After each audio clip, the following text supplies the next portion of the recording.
Hello everyone, তোমরা সবাই কেমন আছো? নিশ্চয়ই ভালো আছো, সুস্থ আছো। দেখো, আমি সকাল থেকে কোনো ভিডিও দিতে পারিনি, কারণ আজকে আমার একটা বান্ধবীর জন্মদিন আছে, সেখানেই যাব দুপুরবেলা।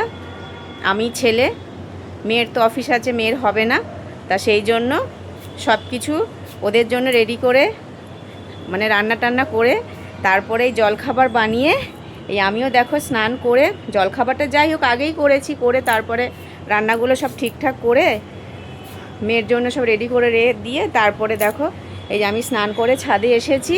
ছেলে পড়তে গেছে সকালে, ছেলে আসলে তারপরে ও আর আমি বেরাবো। এত শীত করছে, মানে আগে এসে নিজে একটুখানি চুলটাকে একটু শোকালাম, কেন মাথায় শ্যাম্পু দিয়েছি, না সকালে অসুবিধা। দেখো সকালবেলা তাড়াহুড়া চোটে দেখেছো, আমি কানেরটাও পরতে ভুলে গেছি। কানের আর গলা না পরলে আমার বর খুব রাগারাগি করে, যে এগুলো হচ্ছে মেয়েদের সৌন্দর্য, এগুলো সবসময় পরে থাকবে। তা যাই হোক, আমি সকালবেলা উঠে তাড়াহুড়া আর পরতে পারিনি। এই যে স্নান করে উঠেই একবারে একটু ভালো কানের পরবো বলে ওই জন্য একবারে নিচে গিয়ে তারপরে রেডি হব।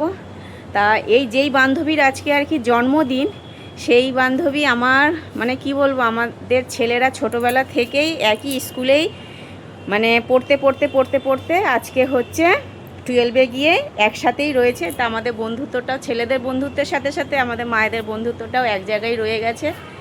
তা অনেক দিন পরে সেই পরীক্ষার সময় দেখা হয়েছে, তারপর আর দেখা হয়নি। তো ও বললো দেখো আসো তাহলে বাড়িতে জন্মদিনের জন্য। তো ওই জন্য যাচ্ছি, আমি যাব আর আরেকজন যাবে, আমরা দুজন এখান থেকে যাব। ছেলে পড়ে বাড়ি ফিরলে তারপরে আবার সন্ধ্যাবেলাও আর আরেক বান্ধবীর জন্মদিন আছে।